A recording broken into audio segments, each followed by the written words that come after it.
आपकी तो ज़्यादा तेज है आशिया ना।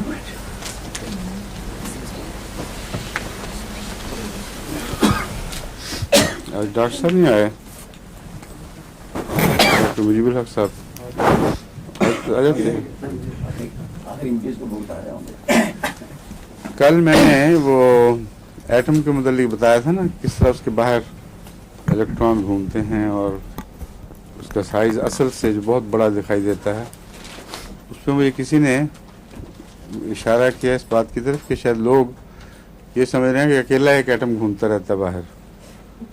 ये दुरुस्त नहीं है। वो तो लोगों को तो ज़्यादा इल्म नहीं है, इसलिए सरसरी ऐसे लोगों के लिए बात की जाती है कि अमूमी तसव्वुर पैदा हो जाए, वरना उसकी तफसील तो बड़ी गहरी और कॉम्प्लिकेटेड है। ऑर्बिट्स होते हैं मुख्तलिफ, जिस तरह सूरज के गिर्द ऑर्बिट्स हैं और मुख्तलिफ सैयारे मुख्तलिफ ऑर्बिट्स में घूम रहे हैं, इस तरह इलेक्ट्रॉन्स के नंबर भी अलग अलग हैं और तादाद भी उनकी मुख्तलिफ है और ऑर्बिट्स भी मुख्तलिफ हैं। और सबसे आखिर का जो ऑर्बिट है उस पर जो इलेक्ट्रॉन घूमते हैं वो ये फैसला करते हैं कि कितनी इसकी वैलेंसी है और कितने और एटम्स के साथ ये ताल्लुक बांध सकता है।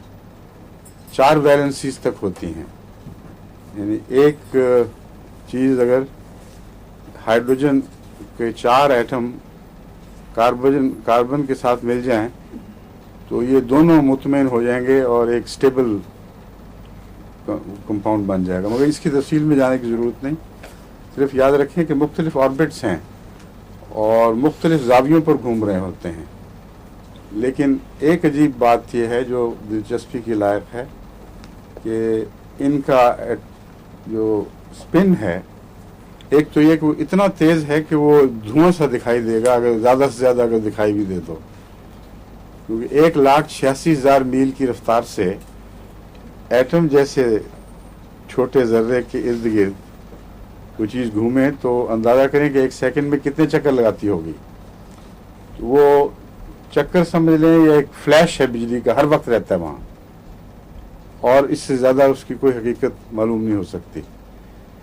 मगर जो ख़ास तौर पर याद रखने के लायक बात है वो ये है कि इनका स्पिन या दाईं तरफ होता है यानी क्लॉकवाइज, या बाईं तरफ यानी एंटी क्लॉकवाइज।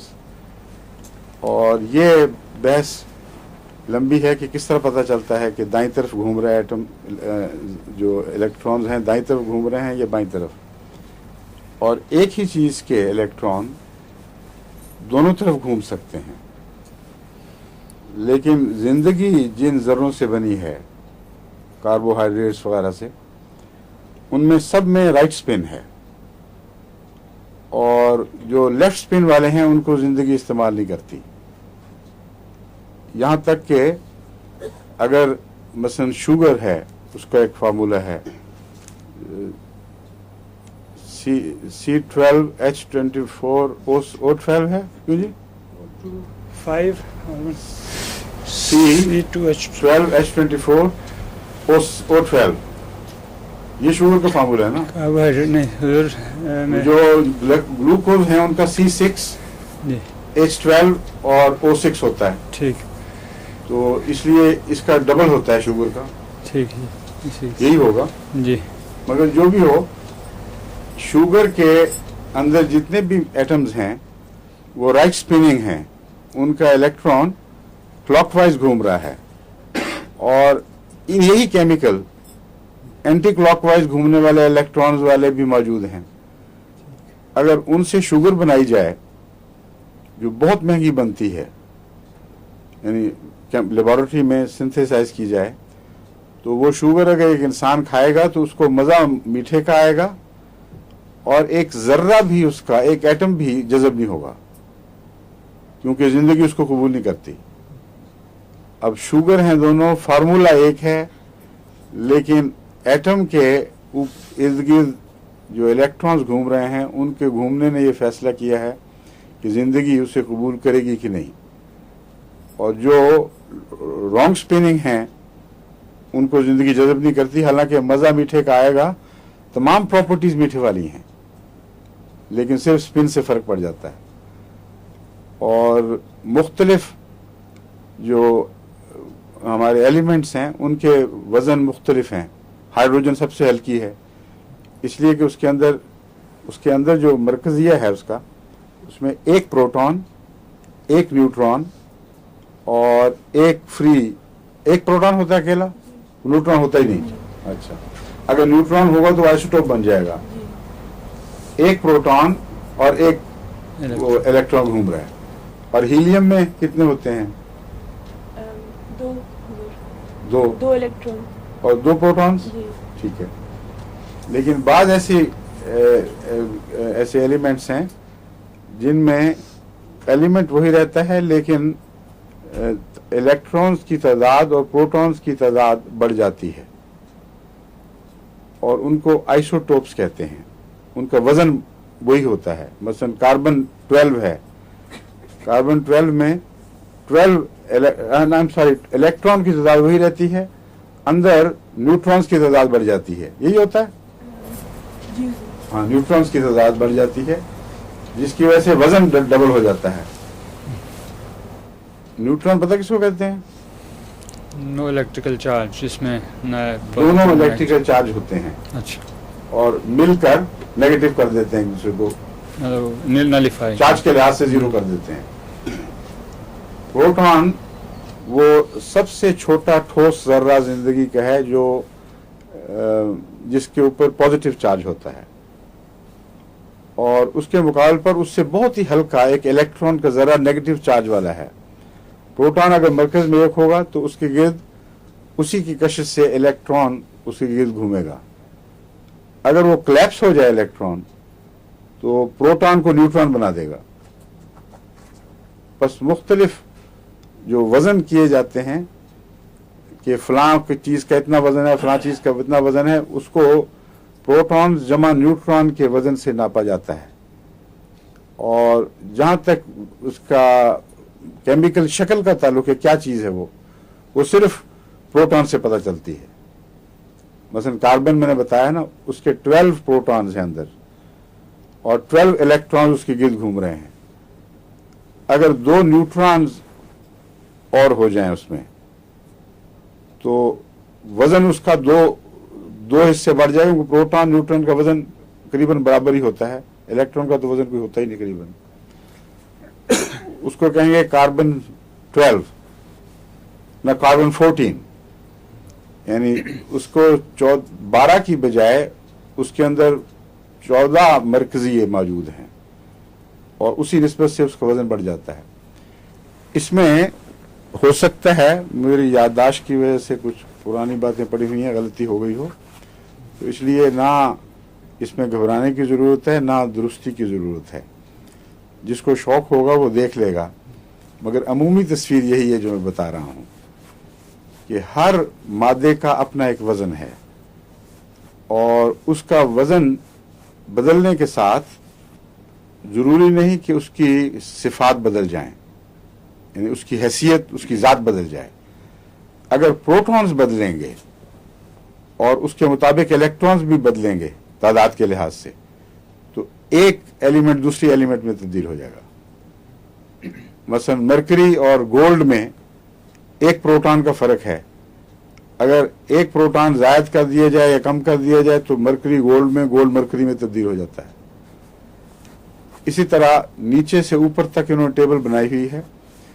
जो बहुत हैवी एटम्स हैं उनमें सबसे ज़्यादा प्रोटॉन्स और उतने ही तादाद में इलेक्ट्रॉन्स होते हैं, वो एटॉमिक बम बनाने में इस्तेमाल होते हैं।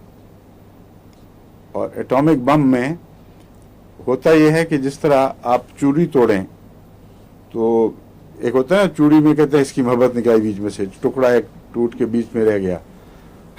वो जो बीच का टुकड़ा है वो ज़िया हो जाता है, एनर्जी बन जाता है। मसलन एक एटम का वजन 96 है फर्ज करें, जिसका मतलब है उसका जो मरकजिया है वो 96 ज़र्रे रखता है, बहुत बोझल है। उसको अगर आप तोड़ कर 2 छोटों में तब्दील कर दें तो एक बन जाए 30 और दूसरा बन जाए 61, तो क्या मतलब बना इसका? कितना बीच में से जाया हो गया?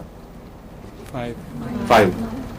तो जो 5 हैं वो बीच के जर्रे, वो ना इधर गए ना उधर गए, वो फ्री एनर्जी में तब्दील हो जाते हैं और वो एटॉमिक बॉम्ब की एनर्जी है। एटॉमिक बॉम्ब से ज्यादा सख्त एनर्जी हाइड्रोजन बॉम्ब की है। उसमें हाइड्रोजन का फ्यूजन होता है और वो एक अलग बहस है कि उससे क्यों ज्यादा एनर्जी हाथ आती है और क्यों ज्यादा खतरनाक है, मगर वो करीबन सब का सब डिस्ट्रॉय हो जाता है और उससे एलिमेंट जो बनते हैं उसमें जो बची हुई एनर्जी का क्वांटम है वो एटॉमिक बम की दूसरी एनर्जी से ज़्यादा होता है। तो ये अंदरूनी तस्वीरें हैं ज़िंदगी की। अब ये जो लोहा है, इसको हाथ लगाया मैंने, कितना सख्त है, ये लकड़ी नाखून से छिलेगी भी नहीं, लेकिन इसका हर जर्रा अंदर से खोखला है और इतना खोखला है कि जैसा कि मैंने बयान किया, एक हॉल के गिर्द मक्खी घूम रही हो या बहुत सी मक्खियां घूम रही हो और उनकी जो बैरूनी सतह है घूमने की, वो इसका साइज बना रही हो। अगर वो मक्खी कोलैप्स करके खुलिये पे आ पड़े, अपने मरकजिये पे आ पड़े, तो हॉल एक मक्खी के बराबर हो जाएगा। बीच में सब खला है। ये जो खला वाला बड़ा हुआ हुजम है, ये हम देखते हैं और इसी हुजम की वजह से, मगर इसमें इतनी तेजी है उसके उनके घूमने में और इतनी सख्त ताकत है उसको रेजिस्ट करने की कि आप किसी जगह भी उंगली लगाएं तो पत्थर की तरह सख्त चीज़ों में और नरम चीज़ों में कुछ नरम, लेकिन उनकी बैरूनी सतह को आप चीर के अंदर नहीं जा सकते। नरम से नरम चीज़ भी हो, वो इसलिए नरम होती है कि उनके आपस के खला होते हैं बाहर के, अंदरूनी तौर पर उसको आप पेनिट्रेट नहीं कर सकते, क्योंकि ये जो एटम का शेल है, ये अल्लाह ताला फरमाते हैं हमने अतखना कुल्ला शैन, हमने जो तख्लीक की है उसमें हर चीज़ को अतखन किया है। अतखन का मतलब है नहायत ठोस और मजबूत और इम्परवियस बनाया है, उसके अंदर कोई चीज़ नफूज नहीं कर सकती। समझ गया? ये है सूरत। तो ये तफसीली लेक्चर देने का मेरे जहन में कोई ख्याल नहीं था, ना कोई इसकी तैयारी की है। मैं सिर्फ ये बताना चाहता हूँ कि पहले चूंकि सरसरी जिक्र गुजरा था, मुझे किसी ने कहा कि शायद लोगों को बहुत ही ज़्यादा सरसरी ख्याल आया हो, तो कुछ इसकी वजाहत हो जानी चाहिए। अब ये मुख्तलिफ एटम्स जो जिस तरह मैंने बताया साइज रखते हैं, अगर ये सूरज कोलैप्स कर जाए मिसल अपनी ज़ात पर और इसके सब खला दूर होकर तमाम इलेक्ट्रॉन प्रोटॉन से मिल जाएं, तो सूरज का एक ड्वार्फ बौना बन जाएगा जो सूरज के मुकाबले पर इतना छोटा होगा कि आप दौड़ के उसके गिर चक्कर भी लगा सकते हैं। और इसी से फिर अगले कदम के ऊपर जाके ब्लैक होल्स बनते हैं। पहले ड्वार्फ स्टार्स बनते हैं जिनमें एटॉमिक स्ट्रक्चर कोलैप्स कर जाता है, फिर एटम्स एक दूसरे को घूंट कर उन पीस डालते हैं जो अंदर उसके जो भी खुदा तआला ने अंदर रखे हुए खला, वो भी इसके इतना जोर के साथ एक दूसरे में गायब होते हैं कि धंसते हैं कि गायब हो जाते हैं।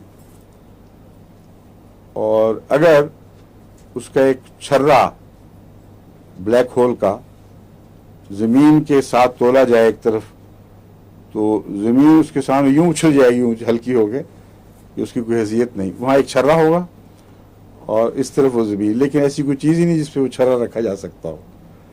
ये फर्जी बातें हैं लेकिन हकीकत है। हिसाबी तसव्वुर से आ सकती है लेकिन वैसे हकीकत है। तो इस पहलू से अब आपको होम्योपैथी की स्टडी करनी चाहिए कि खुदा की कायनात कितनी हैरत अंगेज़ और लतीफ़ दर लतीफ़ है। और ये एटम जो है छोटे से छोटा, ये भी होम्योपैथिक दवा में बाकी नहीं रहता जब हम उसको पोटेंटाइज कर देते हैं। बस जो रहता है वो अल्लाह बेहतर जानता है वो क्या चीज़ है। ट्यूबरकुलिनम बोविनम,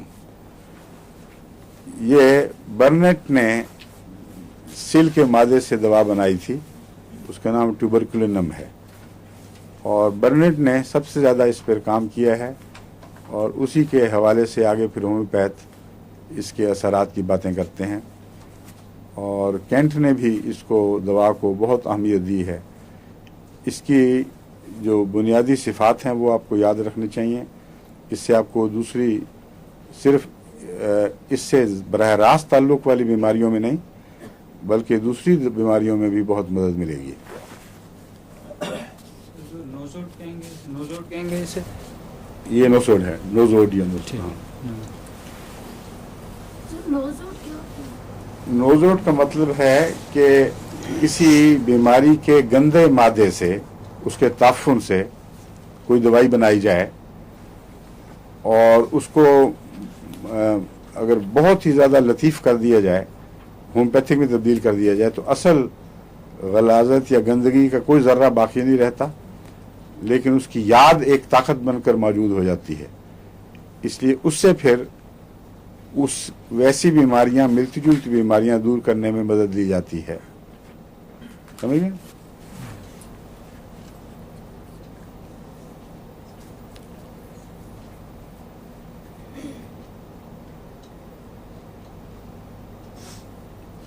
ये आमतौर पर 200 ताकत से कम इस्तेमाल नहीं करनी चाहिए। मैंने तो कभी भी नहीं की, लेकिन बाद लोग 30 भी इस्तेमाल कर लेते हैं। ज़्यादा बेहतर है नोसोड्स को 200 या ऊपर की ताकतों में इस्तेमाल किया जाए। 1000 का इस्तेमाल बहुत अच्छा है, 10,000 लाख में भी इस्तेमाल हो सकता है। इस दवा के मुतालिक कैंट का ये दावा है कि अगर 1000, 200, 1000, 10,000 और फिर 50,000 और फिर 1,00,000, इन ताकतों में 2-2 खुराकें वक्फों से दी जाएं तो ऐसे शख्स को फिर कभी सिल नहीं होती। हाँ, वो सिल के मरीजों में उठे बैठे, सांस ले, खाए पिए, उनकी छींकें जज़ब करे, उनका कैंट का ये दावा है कि ऐसे मरीज के लिए हमेशा के लिए इम्यूनिटी हो जाती है। और इसी अपने तजर्बे से फ़ायदा उठाते हुए वो ये मशवरा देता है कि वो मरीज़ जिनमें सिली इलामतें पाई जाती हों, ख़ास सिल ना भी हो, और ऐसे मरीज़ जिनमें बाज़ दफ़ा सिली इलामतें ना पहचानी जाएं मगर एक इलामत मौजूद हो कि एक मर्ज़ एक दवा से कुछ शफा पाती है और फिर लौट आती है और तशख़ीस दुरुस्त है, और बार बार वो दवा आप देते देते थक जाते हैं लेकिन मर्ज़ की जड़ नहीं उखड़ती, ऐसे मरीज़ों में किसी नोसोड की ज़रूरत पड़ती है। और कैंट के नज़दीक ये नोजोड ट्यूबरकुलिनम ऐसे मरीज़ों में दिफाई ताकत पैदा करने के लिए, ताकि मिलती जुलती दवाएं फिर काम करें और मुस्तकिल काम करें, बहुत अहमियत रखता है। और वो जितनी इसकी तारीफ़ करता है उससे लगता है कि अगर रूटीन में भी बाज़ नज़लाती मरीज़ जिनको आदतें हों नज़ले की और इस किस्म की लंग्स की कमज़ोरियाँ, दमा वगैरह, उनको अगर ऊंची ताकत में ये दे दी जाए तो कोई हरज नहीं, और 1000 रिपीट कर दी जाए 10-15 दिन के वक्फे से, और फिर 10,000 भी कुछ अरसे के बाद 2 महीने के वक्फे से मसलन दोहरा दी जाए तो अमूमन रेजिस्टेंस पैदा हो जाएगी और दवाओं की बीमारियों की शिफा में मददगार हो जाएगा। ये क्या कोई और काम इसके अंदर कर सकते हैं? दे सकते हैं, क्यों नहीं दे सकते? ये तो एक गहरा रद्द अमल जिस्म में पैदा करती है, और दूसरी दवाएं अगर इलामतें मौजूद होंगी तो काम करेंगी, वरना वो मीठा खाने वाली बात होगी।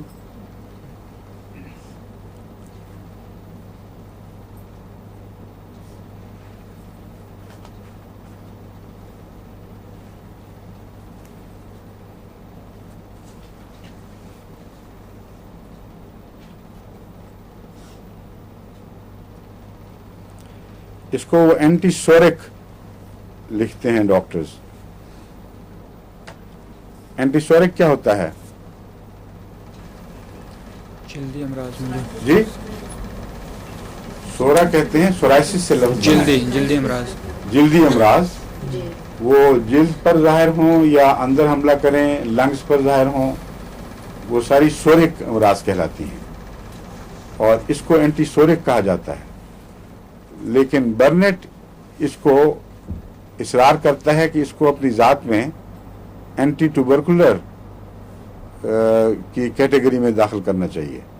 वो कहता है ये अपनी ज़ात में एक कैटेगरी है। तो आमतौर पर होम्योपैथ 3 तकसीमें करते हैं, एंटीसोरिक, एंटीसाइकोटिक और एंटीसिफिलिटिक। वो समझते हैं कि दुनिया में जितनी भी बीमारियां हैं उनके अंदर इन बीमारियों का कोई न कोई दखल मौजूद है और मरीज़ को शफा देने के लिए कभी एक की कभी दूसरे की ज़रूरत पड़ती है। और बहुत सी दवाएं हैं जो तकसीम हो गई हैं इन क्लासेस में। एंटीसाइकोटिक वो दवाएं हैं जिनका सुजाकी अमराज से या गोनोरिया से ताल्लुक़ हो और वो बीमारी हो या ना हो उसके बद असरात नस्लन बदा नस्लन भी कहते हैं मौजूद रहते हैं। उनका इलाज एंटीसाइकोटिक दवाओं से करना पड़ता है, फिर दूसरी मर्ज़ें इलाज के लिए आसान हो जाती हैं। एंटीसिफिलिटिक, सिफिलिस वाली बीमारियां जो उनको किसी ज़माने में बाज़ दफ़ा यूरोप में और अमेरिका में ऐसे अदवार आए थे कि कम बेश हर शख्स को सिफिलिस हो गई थी, क्योंकि बदअखलाकी आम थी और सिफिलिस की बीमारी बड़ी मोहलिक और तेज़ी से फैलने वाली है। फिर वो दौर आया जब मुख्तलिफ दवाओं से वो कंट्रोल में आ गई। लेकिन अब जो रिसेंट रिसर्च हुई है एलोपैथिक, उससे वो हैरतज़दा रह गए हैं ये मालूम करके कि 200-300 साल पहले भी अगर सिफिलिस किसी के खून में दाखिल हुई है तो उसकी औलाद में आज भी उसका एहतमाल मौजूद है। एहतमाल इस तरह वो कहते हैं कि जिन लोगों को एड्स हुई उनकी सारी हिस्ट्री सिफिलिस से बिल्कुल पाक थी, लेकिन एड्स के मरीजों में सिफिलिस जाहिर होनी शुरू हो गई, जिसका मतलब यह है कि अगर बीमारी रूह में बहुत गहरी उतर जाए तो अंदर वैसी मिलती जुलती बीमारियों को भी अंगेख्त करके उनको भी साथ उठा देती है। तो मादा मौजूद था तो वो बाहर आई है, वरना कोई भी जरासीम उसके साबित नहीं थे। तो ये जो आजकल की दरियाफ्तें हैं ये होम्योपैथिक पर अच्छी मुस्बित रोशनी डालती हैं और इस तरीके इलाज पर इंसान का ईमान बढ़ता है।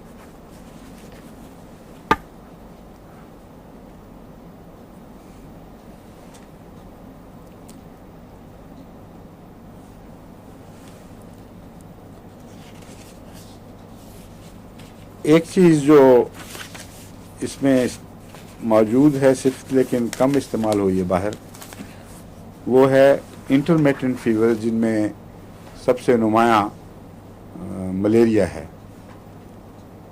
इंटरमिटेंट उन बुखारों को कहते हैं जो मौजूद रहते हैं जिस्म में, लेकिन वक्ती तौर पर दब के ज़ीरो हो जाते हैं, यानी अपने टेम्परेचर जो इंसान का जिस्म का है अगर वो 98.6 है मसलन, तो वहाँ तक पहुँचकर उससे भी नीचे बुखार उतर जाता है और डॉक्टर या देखने वाला समझेगा कि बुखार ने पीछा छोड़ दिया। लेकिन दोबारा फिर 1 दिन बाद या 2 दिन बाद या 3 दिन बाद, बाज़ दफ़ा इससे भी ज़्यादा वक्फों में 4 दिन के वक्फे भी होते हैं मलेरिया में, वो दोबारा आ जाता है। इसको कहते हैं इंटरमिटेंट, पीछा छोड़कर फिर दोबारा अंदर से ज़ाहिर हो जाए। ऐसे बुखारों में ये दवा बहुत मुफीद है अगर दूसरी रोज़मर्रा की दवाएं पूरा काम न करें। मलेरिया के सिलसिले में मैंने आपको बताया था, कौन सा इलाज बताया था बहुत अच्छा है, एक आर्नी का ऊंची ताकत में प्रिवेंटिव के तौर पर इस्तेमाल होता है, दूसरा आर्सेनिक 1000 में या छोटी ताकत में भी मलेरिया में बहुत मुफीद है। अगर मलेरिया टूट रहा हो जब पहला बुखार, उस वक्त दिया जाए। और उसके अलावा और कौन सी दवाएं बताई थी? ब्रायोनिया रस्टॉक्स 200 में एक दूसरे के बाद दिया जाए जब इब्तदा में अलामतें ज़ाहिर हों और जिस्म में दर्दें और हड्डियां कच्ची कच्ची और खाने को दिल न चाहे, हल्की हल्की मतली, ये अलामतें पैदा हों तो ब्रायोनिया और रस्टॉक्स को बार बार देने से अक्सर औकात वो मलेरिया बनता ही नहीं और शुरू में ही वो मरीज ठीक हो जाता है। ये जो दवाएं हैं, ये और भी हैं बहुत सी जो मलेरिया में काम आने वाली हैं। अगर वो दवाएं काम करें और फिर दोबारा मरज़ दोबारा वापस आए, फिर काम करें और पीछा ना छोड़े मरज़, तो उसके लिए ये दवा बेहतरीन बताई जाती है। यानी ट्यूबरकुलिनम ऐसे मरीजों को मलेरिया से कुलियतन बचाने के लिए, मुकम्मल शफा देने के लिए बहुत अच्छा असर रखती है। लेकिन बाज़ डॉक्टर मलेरिया के दौरान आमतौर पर भी कहते हैं कि ये दवा मलेरिया तोड़ है। मुझे इसका ज़ाती तजर्बा कभी नहीं हुआ, लेकिन सुनने वाले सुन के तजर्बा कर सकते हैं।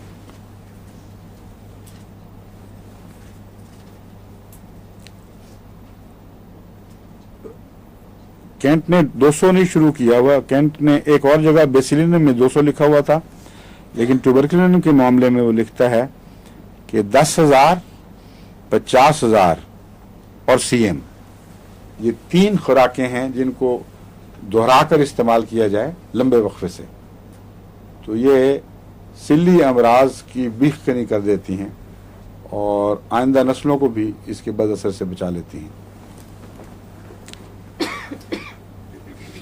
एडेनॉइड्स में भी बहुत मुफीद है ये।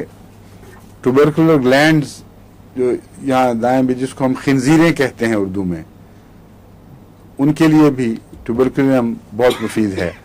और भी दवाएं काम आ सकती हैं, मगर ट्यूबरकुलिनम से बात शुरू करनी चाहिए।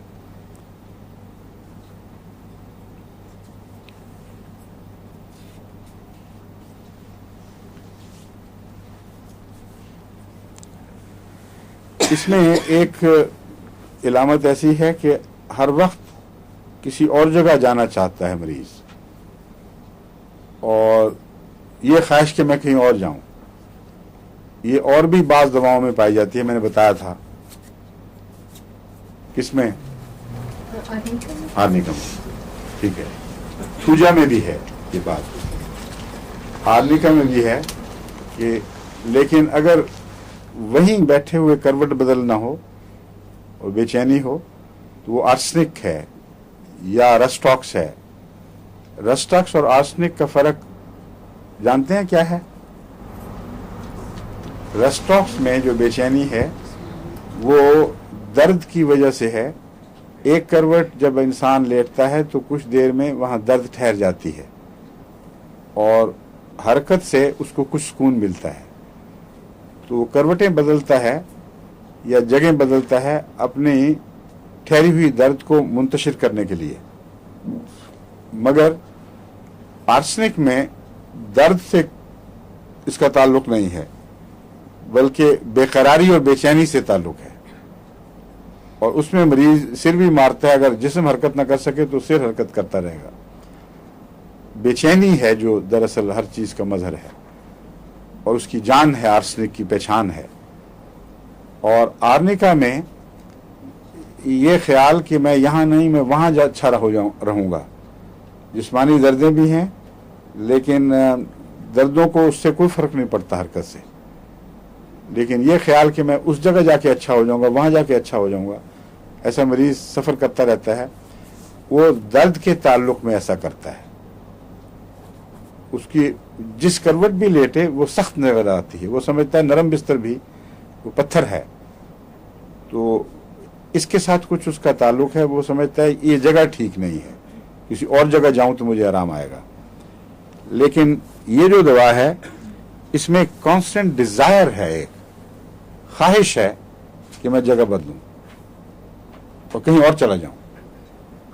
शुअरा में बाज गमों के असर से इस किस्म की ख्वाहिशें पैदा होती हैं जैसे गालिब कहता है, रही अब ऐसी जगह चलकर जहाँ कोई ना हो, हम सुखन कोई ना हो, क्या है और क्या है उसमें, हम नवा कोई ना हो, हम जुबान, हम सुखन कोई ना हो और हम जुबान कोई ना हो। एक मिनट और है, बेदरो दीवार साई घर बेदरो बनाया। दीवार साई घर बनाया चाहिए, जी। कोई हम साया ना हो और पासबान और पासबान कोई ना हो। ख्याली बातें हैं, अगर जाओ तो शहरों को मुसीबत पड़ जाए ऐसी जगह जाए।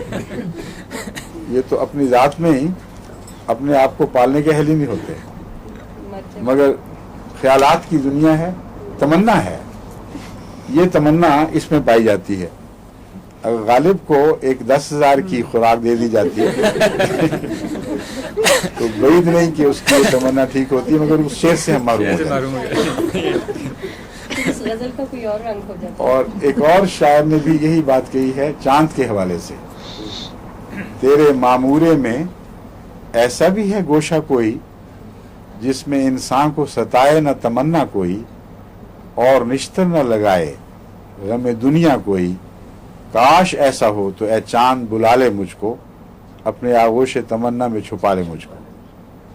और वहां जाएगा तो भूखों प्यासों मर जाए और रेडिएशन से तबाह बर्बाद हो जाए, तो ये सब दूर की बातें हैं। उसमें कैलकेरिया फॉस भी इलाज है जी। ये शायर अभी जिंदा है? ये नहीं, मेरा ख्याल है इस ख्वाहिश के साथ ज्यादा जिंदा रहने के आसार नहीं, मगर उसको हो सकता है कैलकेरिया फॉस फायदा देती, क्योंकि कैलकेरिया फॉस में भी यही बात पाई जाती है। रोजमर्रा खाने वाली दवा है, लेकिन लोगों को पता नहीं। ये जो ख्याल है कि यहाँ से वहाँ चला जाऊँ, वहाँ से वहाँ चला जाऊँ, ये जो अंदरूनी तमन्ना के तौर पर है, इसमें ये 2 दवाएं याद रखनी चाहिए। इनका जिस्मानी बीमारी से बरह रास्त ताल्लुक नहीं है।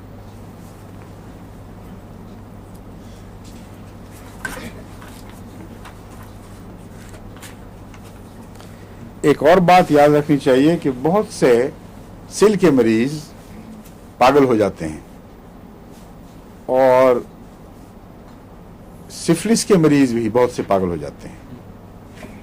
इन दोनों के पागलपन में एक फ़र्क है। सिफिलिस के मरीज के पागलपन के साथ उसकी गहरी हड्डियों की बीमारियां और गलना, नाक की हड्डियां गल जाना, हाथों की हड्डी नासूर बन जाना, और सर में शदीद दर्द के दौरे, और उसके अंदर कोई ज़ख्म पहुंचते हैं जिसकी वजह से वो पागल हो जाता है। और सिफिलिस का जो पागल है वो उसका कोई इलाज नहीं, उसके सारा जिस्म ही वो ज़ख्मों से चूर हुआ होता है। लेकिन सिल का पागल बाज़ दफ़ा वायलेंट भी होता है, बाज़ दफ़ा खामोश भी होता है, लेकिन कमज़ोर और बिल्कुल खोखला हो जाता है।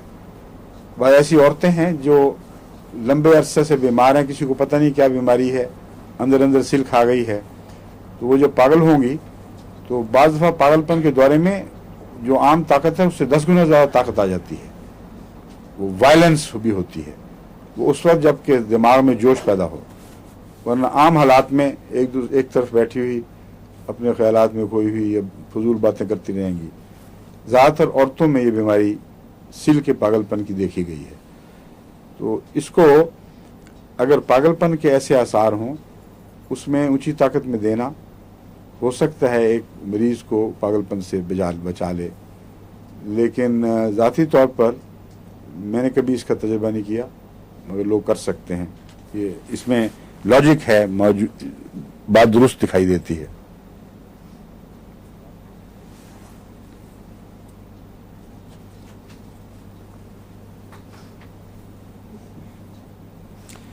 किलकेरिया के साथ इसकी सिर्फ वो बाहर जाने की या दूसरी जगह जाने की तमन्ना मुश्तरक नहीं, बल्कि बहुत सी बातों में ये किलकेरिया से मिलता है ट्यूबरकुलिनम, जिसका मतलब है किलकेरिया में भी गहरे ट्यूबरकुलर आसार पाए जाते हैं।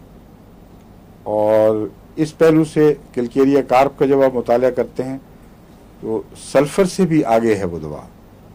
जहाँ सल्फर काम करना छोड़ दे वहाँ किलकेरिया कार्प उस काम को आगे बढ़ा देती है। तो हड्डियों के साथ गहरा ताल्लुक है। इसमें सिलसिले में जो मेरा तजुर्बा है वो ये है कि लंग्स के कैंसर के ट्यूबरकुलोसिस में कैलकेरिया इतनी मुफीद नहीं है, मगर जो हड्डियों का ट्यूबरकुलोसिस है उसमें कैलकेरिया सबसे ज़्यादा ताकतवर दवा है। लंग्स में एक फ़ायदा ये पहुंचा देती है कि अगर कैलकेरिया दिया जाए तो जो ट्यूबरकुलर मादे लंग्स में मुख्तलिफ जगह मौजूद हैं उनके इर्द गिर्द ये अंडे की तरह एक खौल सा बना देती है। उस खौल के नतीजे में उसके सिली मादे को बाहर निकलकर दूसरे सेहतमंद लंग्स के हिस्से को जख्मी करने की तौफीक नहीं मिलती और वो इस तरह अंदर बंद होकर रह जाते हैं। लेकिन हड्डियों में एक केस तुम्हें तो यकीनी तौर पर इसको मैंने इस्तेमाल करके देखा है, उसको क्योर हुई है अल्लाह के फजल से। इसलिए हड्डियों के मामलात में अगर सिली मादा हो तो उसमें कैलकेरिया इस्तेमाल करके देखनी चाहिए। कैलकेरिया वैसे ही हड्डियां अगर अंदर से खाई जा रही हों, करोड हो रही हों, घुटनों में चिटक पैदा होती है, और भी दवाएं हैं, मगर कैलकेरिया सल्फर और कैलकेरिया का कम्बिनेशन जो बना हुआ है वो बहुत मौसर है इसमें, और दमवी कैफियतों के लिए भी अच्छा है।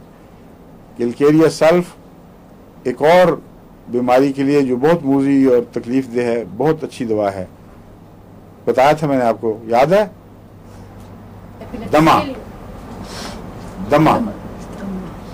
दमे भी मुफीद है, लेकिन एपिलेप्सी के मुतालिक तो बाज़ डॉक्टर कहते हैं कि इससे ज़्यादा बड़ी दवा नहीं है। बस कैलकेरिया कार्ब को स्टडी करना चाहिए, और कैलकेरिया सल्फ भी लंग्स के लिए भी लंग्स पर भी असरअंदाज है, हड्डियों पर भी असरअंदाज है। इसमें कैल्शियम और सल्फर दोनों के एलिमेंट मिले हुए हैं। और दमे के अलावा एपिलेप्सी को जड़ से उखाड़ने में बाज़ डॉक्टर कहते हैं कि कैलकेरिया सल्फ से बेहतर कोई दवा नहीं है। बाद मरीजों को मैंने शुरू की है देनी और अच्छे असर नज़र आ रहे हैं, लेकिन अभी तक मैं डेटा इकट्ठा नहीं कर सका कि मुआवजे के तौर पर आपके सामने पेश कर सकूं, मगर ये बहुत ही अहम दवा है। अगर कैलकेरिया कार्ब गंदे मादों के गिर्द कोई खौल बना दे, उस वक्त सिलीशिया देना, ये सल्फर ऊंची ताकत देना बहुत मौलिक है। वो उन मादों को तोड़ेगा या उनको अंडों समेत, गंद समेत उन अंडों को बाहर निकाल कर फेंकने की कोशिश करेगा, और उसके नतीजे में बहुत ज़्यादा नुकसान हो सकता है। ऐसा मरीज ब्लीडिंग से भी मर सकता है। तो इसीलिए बाज़ एहतियातों का बताया गया है। कैलकेरिया के बाद सल्फर कभी नहीं देनी चाहिए।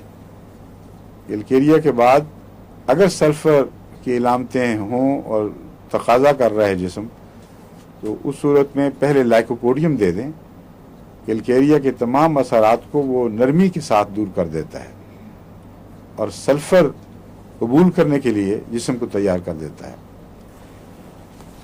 तो कैलकेरिया से इस दवा का ऐसा गहरा ताल्लुक है कि बाज़ डॉक्टर्स के नज़दीक एक दूसरे के साथ अदल बदल के भी दिए जा सकते हैं। कभी बेसिलिनम, कभी कैलकेरिया, कभी ट्यूबरकुलिनम, दोनों एक ही बात है, ट्यूबरकुलिनम या कैलकेरिया। इसमें भी वो डायरिया मौजूद है जो सुबह के वक्त मैंने बताया था कि इंसान को बहुत मजबूर करके गुस्ल खाने की तरफ दौड़ाता है। ये सल्फर में भी है और इसका सिली अमराज से ताल्लुक है। अमूमन सुबह के वक्त सिल का मरीज अचानक दौड़ता है, हो सकता है रात को वो जो सिली बलगम है वो निकलता रहता हो और अंतड़ियों में उसके नतीजे में वो बीमारी असर कर रही हो जो जमा कर रही है गंद मवाद को, फिर वो एकदम प्रेशर पड़ता है। मगर जो भी शक्ल हो, ये एक पहचान है अमूमन या इलामत है सिली अमराज की।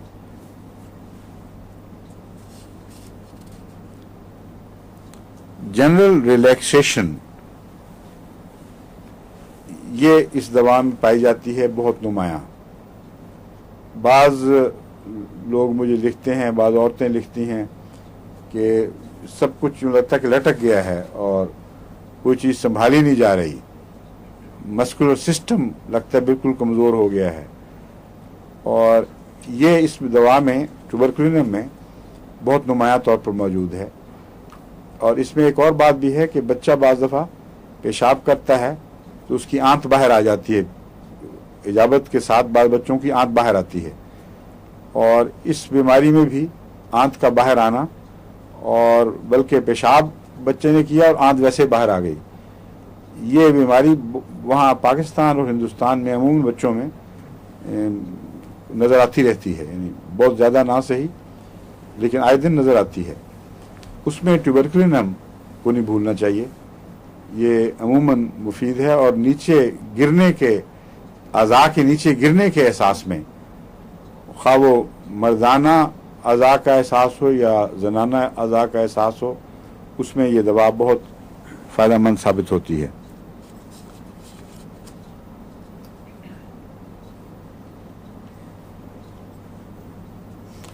मेंसेस की इलामतें हैं, बहुत जल्दी हों, बहुत ज़्यादा हों, लंबा अरसा ठहरने वाले हों, या और तकलीफ़ें जिनके साथ दर्दें होती हैं मेंसेस में, इन सब में मुख्तलिफ दवाएँ मुख्तलिफ वक्तों में मैं आपको बताता रहा हूँ। लेकिन ये दवा जो है ये भी काबिल तवज्जो है, इसे नज़रअंदाज नहीं करना चाहिए।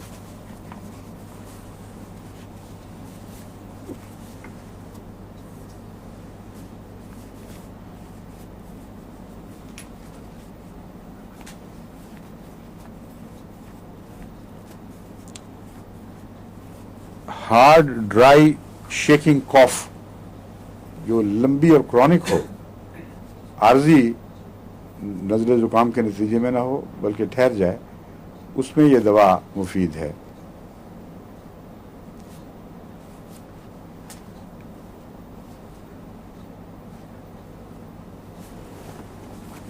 पल्स्टिल्ला भी ऐसी कॉफ को नरम करने में काम आती है।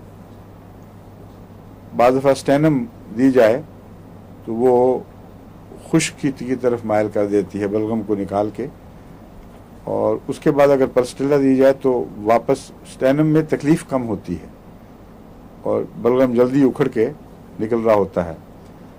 लेकिन पल्स्टिल्ला वो बाज़ दफ़ा उसके नतीजे में खुश्क होकर तो इरिटेशन बाकी रह जाती है, खांसी रहती है, लेकिन बलगम नहीं उखड़ता या होता ही नहीं, इन्फ्लेम्ड हो जाता है सब कुछ।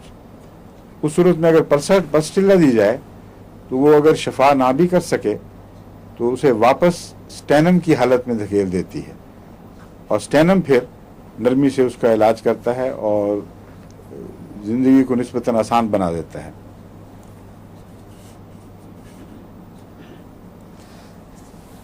रिंग वर्म्स एक बीमारी है जो काफ़ी तंग करने वाली है। वो छोटे छोटे दाने बनकर एक चक्कर सा बना देते हैं, और ये रिंग वर्म बालों में हो, सर में हो, तो वहाँ से बिल्कुल बालों को, उतने हिस्से को बिल्कुल उखेड़ देता है। और एलोपेशिया की बीमारी जिसमें बालों के गुच्छे उतरते हैं, रिंग वर्म से मिजाज में बहुत मिलती है। खा रिंग वर्म के नतीजे में हो या ना हो, मगर ये फंगस के नतीजे में गालबन होती है। इसका मिजाज रिंग वर्म से बहुत मिलता है। इसमें मैं आपको पहले नुस्खा लिखवा चुका हूँ, लेकिन उसमें भी बेसिलिनम मैं ज़रूर देता हूँ। और बर्नेट का ये ख्याल है कि रिंग वर्म में बुनियादी वजह सिल्ली मादा है, और अगर किसी को रिंग वर्म, गोल चक्रों वाले वर्म्स की बीमारी हो तो उसको लाजिमन बेसिलिनम या ट्यूबरकुलिनम देनी चाहिए। जो मैंने रिंग वर्म में दवाएं मुफीद देखी हैं उनमें ये बेसिलिनम मैं 7 देता हूँ, और नेट्रम्योर 200 में भी मेरे तजर्बे में है कि रिंग वर्म में काफ़ी मुफीद है अगर इसके साथ मिला के दी जाए। इसके साथ फिर वो ट्यूक्रियम है या पिक्रिक एसिड भी इसमें काफ़ी मुफीद साबित होता है। बाज़ दफ़ा ये दवाएं पूरा काम ना करें तो सुराइनम की 1000 की एक खुराक दे दी जाए तो उसके असर से जिल्द में अच्छा रद्द-ए-अमल पैदा होना शुरू हो जाता है और ये दवाएं काम करती हैं।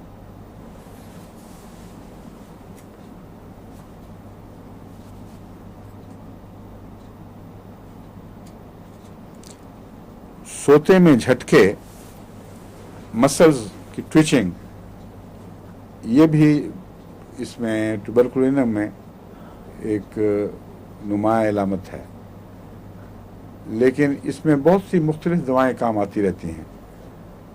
बाज़ दफ़ा नींद का गलबा हुआ और झोंका आते ही एकदम अंदर से झटका लगता है और ऐसा मरीज़ दिल पर हाथ डालता है और वो समझता है कि दिल फेल होने लगा था या दिल को धक्का लगा है।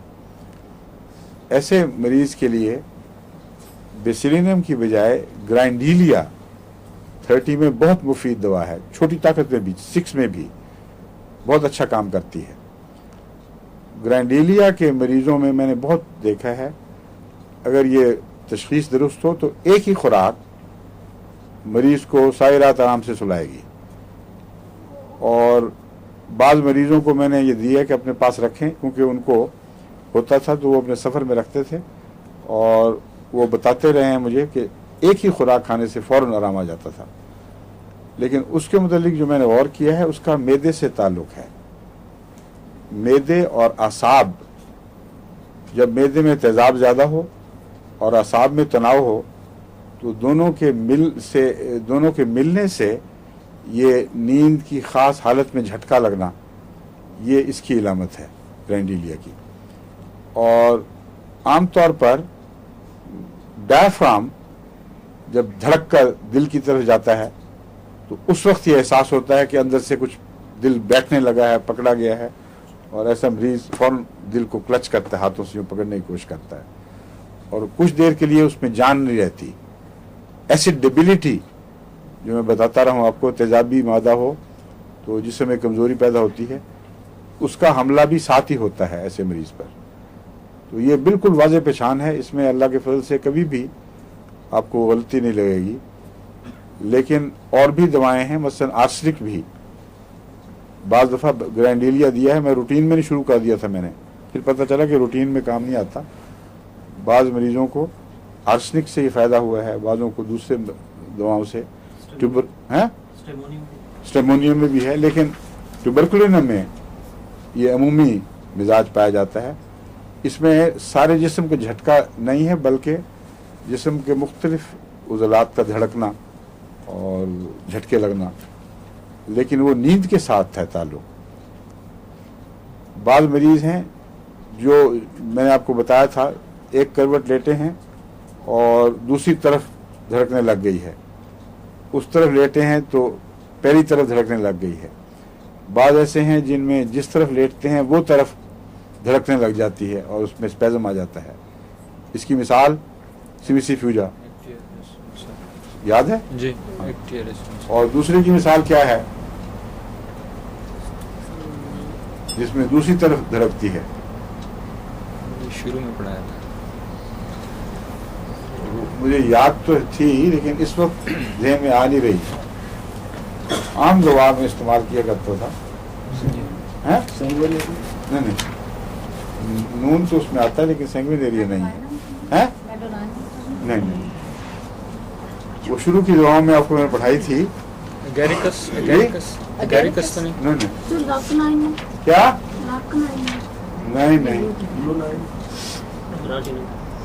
नहीं, कुछ भी नहीं में से।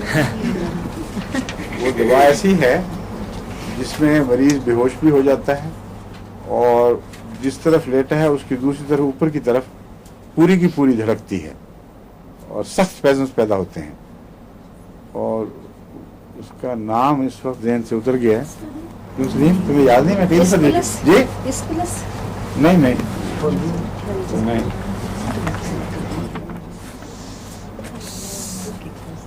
इसमें आपने फरमाया था गैरिकस में करवट बदलने से कोई फर्क नहीं पड़ता, आंखें लरजती हैं, पट्टे फड़कते हैं। हाँ, اس میں یہی فرمایا تھا حضور نے.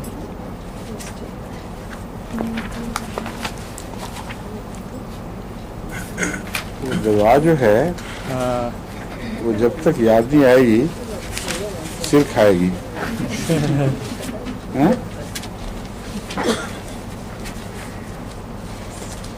ایگنس کاسٹس نہیں. نہیں نہیں وہ تو جب مجھے یاد آئی تو ایک دم صاف ہو جائے گا ذہن بالکل. آپ نے بتایا تھا اس میں نون بھی آتا ہے. کیا نون آتا ہے؟ جی ایلنتھس بھی کرتا ہے. کیا ایلنتھس ایلنتھس نہیں ہے انفارچونیٹلی. نہیں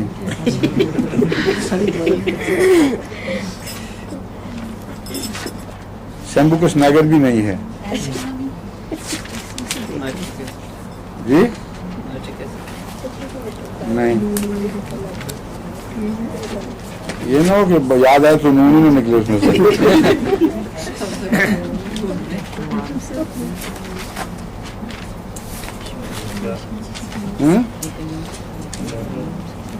کیا نہیں ناجا واجا تو قریب بھی نہیں پھٹکتے اس کے.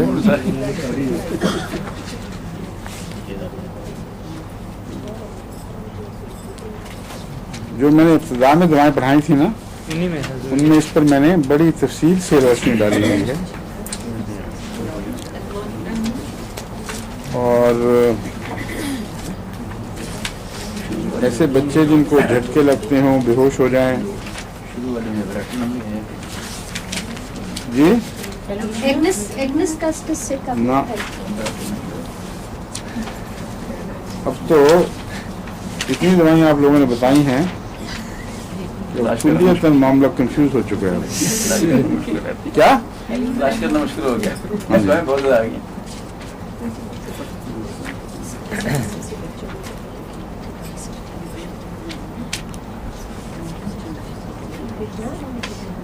پھر صحیح چلیں. ہاں نہ صحیح ہفتہ صبر کر لیں. ٹھیک ہے ٹھیک ہے. میں تو جاتی ڈھونڈ لوں گا لیکن آپ کو ہفتے کے بعد بتانا پڑے گا.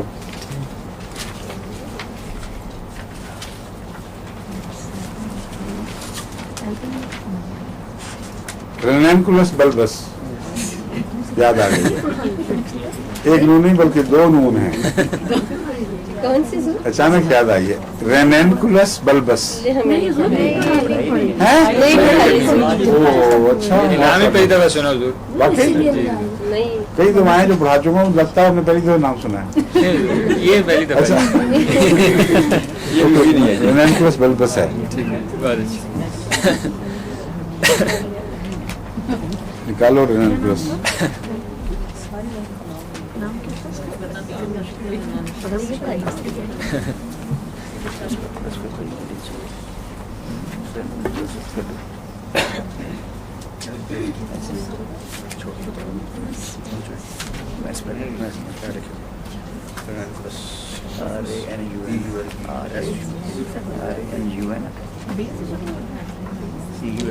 ٹیوبرکلوز میں ایک بات یہ بھی ہے کہ اسٹارم سے پہلے اس مریض کو پتہ چل جاتا ہے.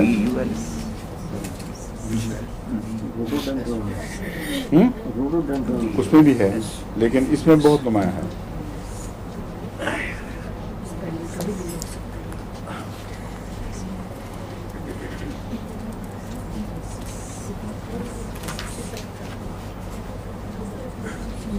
جو اس کا سب سے نمایاں اس میں فیچر لکھا ہوا ہے ایٹیلکس میں shocks through out the whole body. Shocks جس کو وہ ڈسکرائب کر رہا ہے یہ مریض میں نے دیکھے ہوئے ہیں.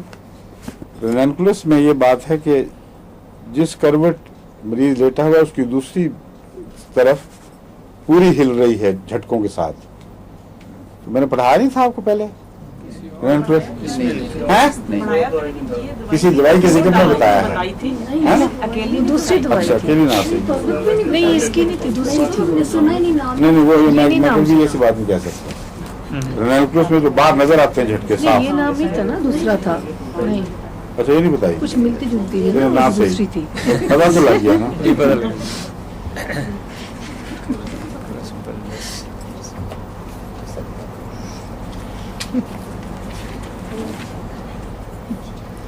सारे जिस्म में झटके।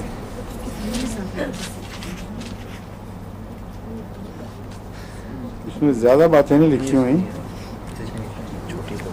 उसका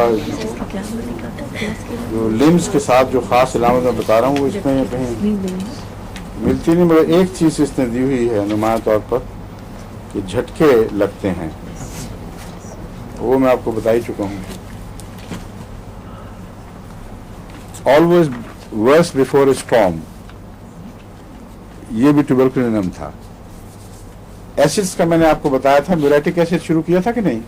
दिया था ना जी, एसिड्स का ही बताया। म्यूरेटिक एसिड में और आर्सेनिक में और फास्फोरस में कुछ चीज़ें मुश्तरक हैं और उनको अलग अलग पहचान ज़रूरी है और आसानी से हो जाती है। ये जब टाइफाइड टाइप के लो फॉर्म के फीवर जो कहलाते हैं वो बहुत ज़्यादा कमज़ोरी पैदा कर दें, तो ये कमज़ोरियाँ इन 3 दवाओं के असर से ठीक हो सकती हैं अगर इलामतें मिलती हों। आर्सेनिक में लंबे गहरे बुखार जो गहरी कमज़ोरियाँ पैदा कर दें, उनमें बेचैनी ज़रूर होती है। मरीज़ बहुत कमज़ोर लेकिन सख्त बेचैन, यहाँ तक कि अगर जिस्म ना भी हिलाए तो सर हिलाता रहेगा या आंखें हिलाता रहेगा, बेकरारी उसकी रूह का हिस्सा बन जाती है। एसिड फास्ट की इलामत यह है कि एसिड फास्ट में कमज़ोरी दिमाग से और आसाब से शुरू होती है और रफ्ता रफ्ता फिर वो मसल्स में उतरती है और मरीज़ दिमागी लिहाज से इतना थक जाता है कि वो तवज्जो बर्दाश्त नहीं कर सकता। कुछ देर के लिए, थोड़ी देर में दिल उकता जाता है उसका, वो कहता है नहीं बस करो, मैं थक गया हूँ, पढ़ा लिखा भी नहीं उससे जाता। ऐसे मरीज़ को ज़ोर लगाने से बाज़ दफ़ा सर दर्द भी शुरू हो जाती है। तो एसिड फास्ट का मरीज़ आसाब पहले जवाब देते हैं, सर खोखला हो जाता है और फिर जो जिस्म बेजान हो जाए तो उसमें एसिड फास्ट मुफीद है। एसिड फास्ट अमूमन गंजेपन में भी बहुत मुफीद है। अगर ये अंदरूनी इलामतें कुछ मिलती हों तो सर के बाल झड़ने में एसिड फास्ट को बहुत एक अमल दखल है, उसको रोक देता है। ये एक तीसरी दवाई जो मैंने बताई है वो म्यूरेटिक एसिड है। म्यूरेटिक एसिड की कमज़ोरी जिस्म से शुरू होती है और बहुत देर में दिमाग में मुंतकिल होती है। असाब अपनी जगह मजबूत रहते हैं और जिस्म में जान नहीं रहती, मुंह भी लटक जाता है, जॉज लटक जाते हैं। मरीज़ बिस्तर पे आप तकिए के ऊपर उसका सर बढ़ाकर रखें, वो सिरक कर खुद नीचे उतर जाएगा। तो ये जो चीज़ें हैं ये बड़ी ख़तरनाक इलामतें हैं उसकी अंदरूनी जिस्मानी कमज़ोरी की, और इसका म्यूरेटिक एसिड से ताल्लुक़ है।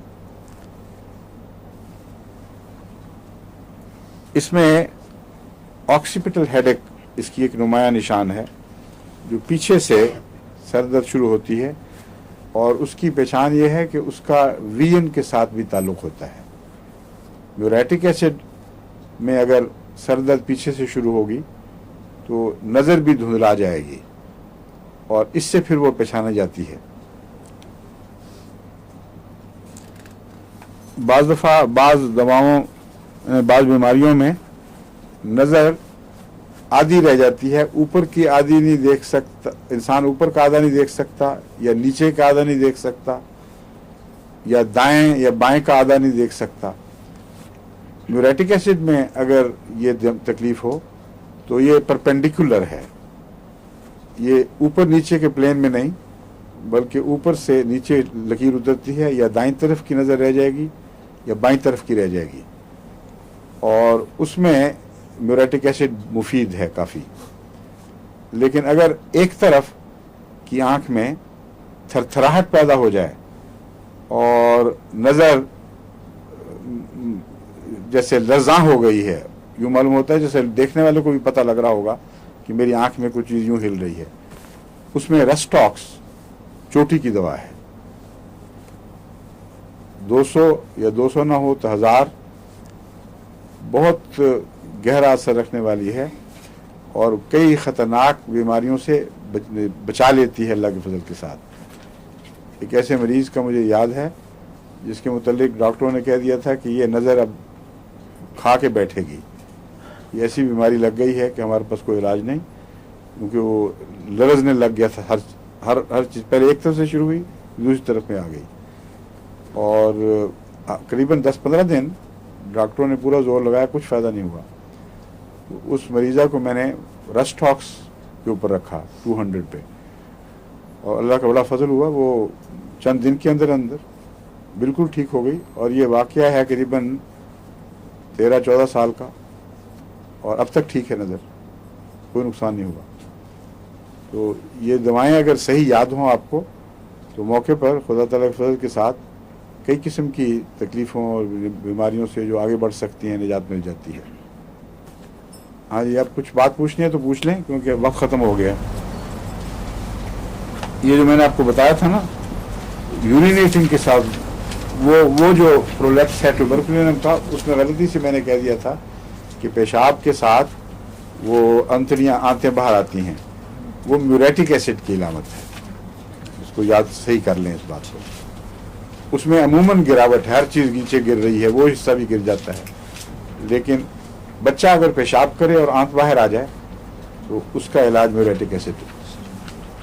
अब इजाज़त चाहता हूँ क्योंकि कहते हैं वक्त ख़त्म हो गया। अस्सलाम वालेकुम, खुदा हाफिज़।